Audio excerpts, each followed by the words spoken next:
Welcome. Today we're going to be going over the instructions on how to use the ILM Bluetooth integrated full face flip-up helmet.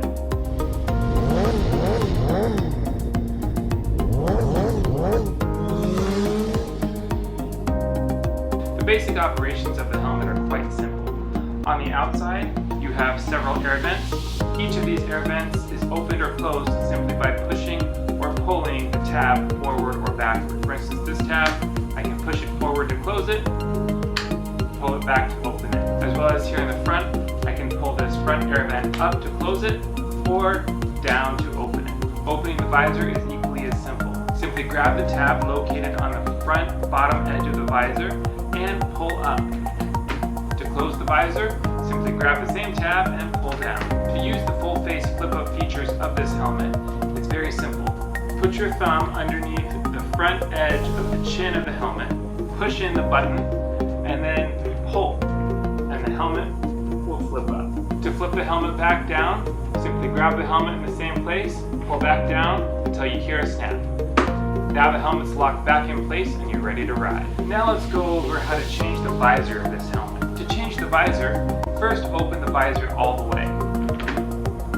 Now that the visor is all the way open, you can see here on the side of the helmet that there's a switch that's been exposed. The switch is this small toggle right here. To release the visor from its bindings, simply pull back on this switch, and the visor will be released. Do that on both sides, and the visor is released. Now that you've detached the visor from your helmet, you can clean it, or you can replace it with a different visor. ILM also sells tinted visors for these helmets. To attach the visor to the helmet, repeat the steps that we did to detach it in reverse. The first step is to place the visor back in the open position on the helmet. Once the visor is in that position, then pull the switch back in order to snap the visor back in place. Now that your visor is attached back on your helmet, you can close it and you're ready to ride. Next, we'll go over detachment and replacement of the inner pads on the inside of the helmet. To detach a pad from the helmet, place your thumb in between the helmet shell and the pad and pull down sharply. The buttons that attach the helmet pad to the helmet will unsnap and you'll be able to release the inner pad from the helmet. This gives you the ability to either change the pads out or clean them. Once you've received your new pads or you've cleaned your old pads and you want to replace them back in the helmet, simply place the pads back in and re-snap each of the buttons. A word of caution. As you're detaching the pad that's on the left-hand side of the helmet also has the microphone for the Bluetooth system embedded within the pad. Therefore, as you detach it, first pull firmly down on the pad as before, and then you can remove the microphone from the pad before completely detaching it from the helmet itself. When you replace the pad, remember to stick the microphone back into the pad so that you can still use the microphone Bluetooth functionality of the helmet. Just like the inner pads, the chin strap pad is also removable on this helmet.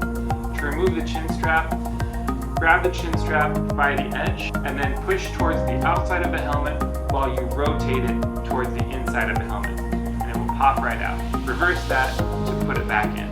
Now let's talk about the operation for the chin strap of this helmet. The chin strap of this helmet has an interlocking tooth system that makes sure that the helmet stays tight around your head as you're riding. To use, simply insert the buckle into the clasp until the helmet is tightened firmly around your chin.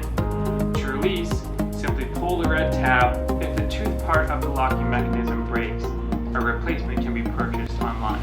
Now that we've gone over all of the physical attributes of this helmet, let's go over the Bluetooth system. When you receive your helmet, you'll also receive a box inside the helmet that contains all of the Bluetooth parts.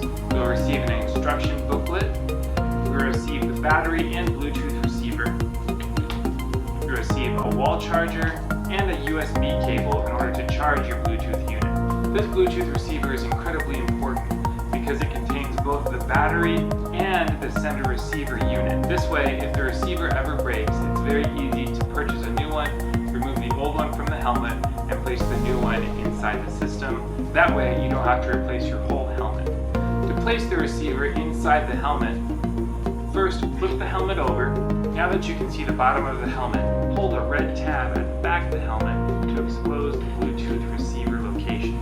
Using a fingernail or some other thin object, simply open up the receiver port. Once that's open, take lining up the teeth of the Bluetooth receiver with the holes on the inside of the port, insert the Bluetooth receiver into the helmet. Make sure that the Bluetooth receiver is pushed all the way in.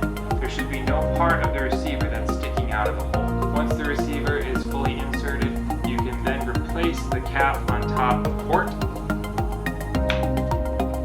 and replace the strap around the cap. Whenever you need to charge the Bluetooth receiver, simply open up the strap and you can use the wall charger to plug in that USB cable and charge your helmet. One more word of caution.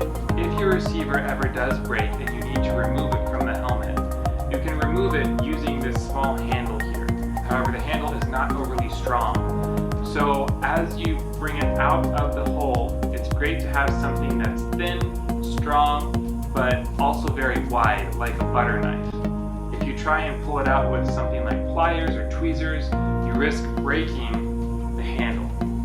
If the handle breaks, it becomes very difficult to remove the receiver from the helmet. Now that the battery is in the unit, you can turn it on. To turn the unit on, push the Bluetooth controller button for about 5 seconds. You'll hear a beep on the speakers from the inside of the helmet, and a blue light will start to flash. To connect the helmet with your phone, the first thing you need to do is turn on the helmet by holding the Bluetooth connector button for 5 seconds. However, once the helmet turns on, don't let go. Continue holding it for about another 5 seconds. The blue light will flash, and then another red light will start to flash. Once this red light has started to flash, now you are in Bluetooth connection mode. Turn on the Bluetooth on your mobile device and find the device in the list of devices. The helmet should be called BM2-S and wait for the two to pair.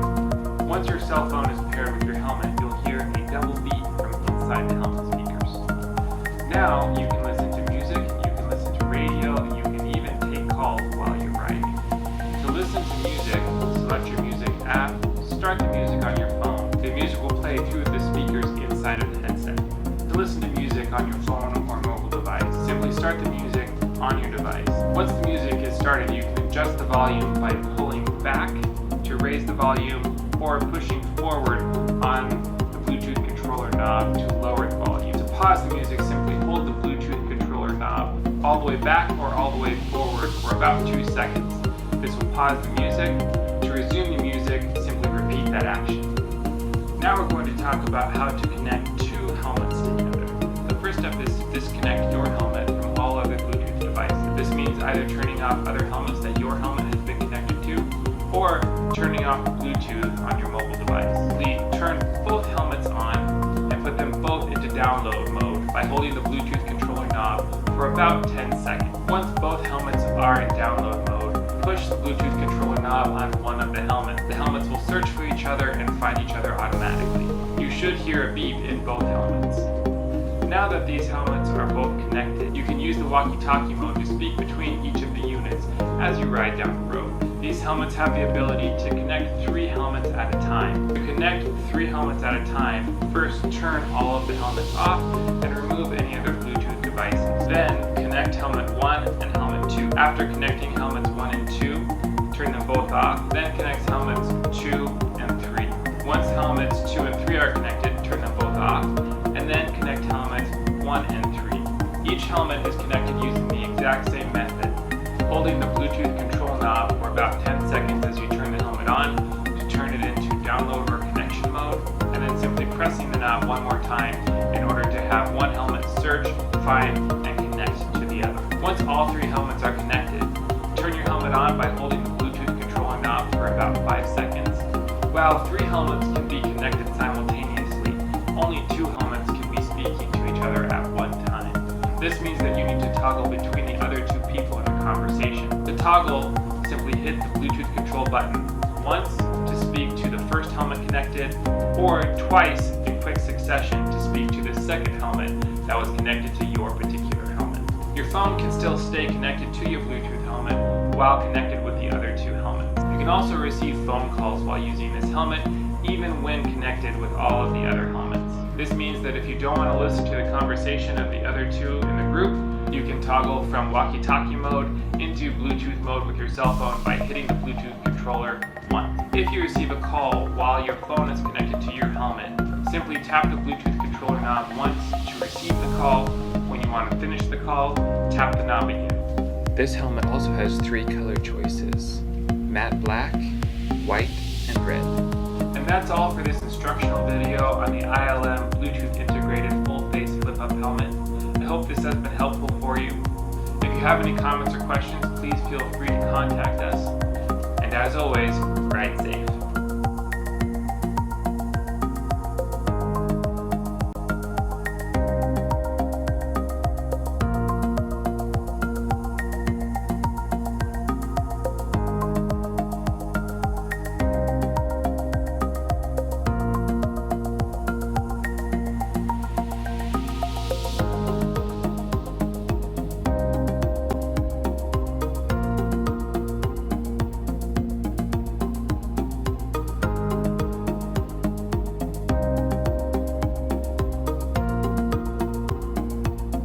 Hey everyone, I'm Matt with Chaparral Motorsports. Today we are going to talk about the Torc T14 full-face street helmet with Blink communication system. Let's have a look. So what do we have here? We have a full-face street helmet that comes with the Blink communication system under $200. So it has a tremendous value factor here and it looks great. We're going to talk about the unit more in just a second. First, let's go over the helmet. Now what you get here is an ABS shell that is lightweight, it's durable, and it's DOT and ECE rated for safety. And just the overall appearance of the helmet looks very aggressive. It has really clean lines, and I like the ventilation system. You have a defroster in the front that's fully adjustable, an intake scoop at the top of the crown that's adjustable as well. You have 2 positions, open and closed, and then you have a series of extractor vents, including some vents on the side to really give you that nice flow-through effect and get some fresh air pumping through the helmet. The face shield, it's optically correct, it's fog-free, scratch-free, and what's really cool is that they add tabs on both sides so it's easy to get to with either hand. Now, the other value factor that you get with this helmet is that it comes with a drop-down sun visor that has a very smooth motion to it, which I really like. The mechanism to change the shield out is pretty basic, but it's simple and straightforward. You have a little lever at the very back, it's going to pop that shield off, and then you can make changes on the go. Now on the back, you're also going to notice the spoiler. This is going to create some downforce and also some stability with the helmet. I will say that this is going to be more beneficial to those of you that are in that 3/4 riding position. It's not as aggressive enough for the full tucked, and you really don't want to wear this in the full upright. So 3/4 is going to work best with this helmet. Now this is more of an entry level. Again, it is under $200, and the Bluetooth unit has some basic features that will get the job done. I'm also going to recommend that this is a helmet that's going to be perfect for rider to passenger. Now the Blink system is very low profile. You can see here that it's almost seamless with the side of the helmet. It's very easy to control because it has very few buttons. You have a control button in the center that is a push button. It has multiple functions, and it also has a bit of a jog dial that has a 1/4 turn stop. So refer to your owner's manual, make sure you get comfortable with this and all the settings before you take off. Now talk time's about 4 to 6 hours, and you're going to see 12 hours of standby. You have really about a range of 30 to 50 feet if you decide to do rider-to-rider communication or intercom. The other great thing about it is that you can stream music, an MP3 player, you can get turn-by-turn directions with your cell phone. You're going to get GPS right into this helmet, and the speakers are already integrated into the cheek pads, or the side of the helmet rather. You will see that it doesn't have a boom system for the microphone. It's tucked into the padding, and the charging port's at the back of the liner, and it's very discreet and you don't notice that it's there. As far as the actual liner itself, it's very comfortable, it's plush. It's going to be more show-wicking. You can remove it and wash it. Just make sure you be careful with all the cords with that system there. So that is just a very quick look at the Torc T14 Mako full-face helmet with the Blink communication system. There's tons of color options available. You can find them all on the site, shapmoto.com. Don't forget to subscribe to us on YouTube. I'm Matt. Thanks for watching, and we'll see you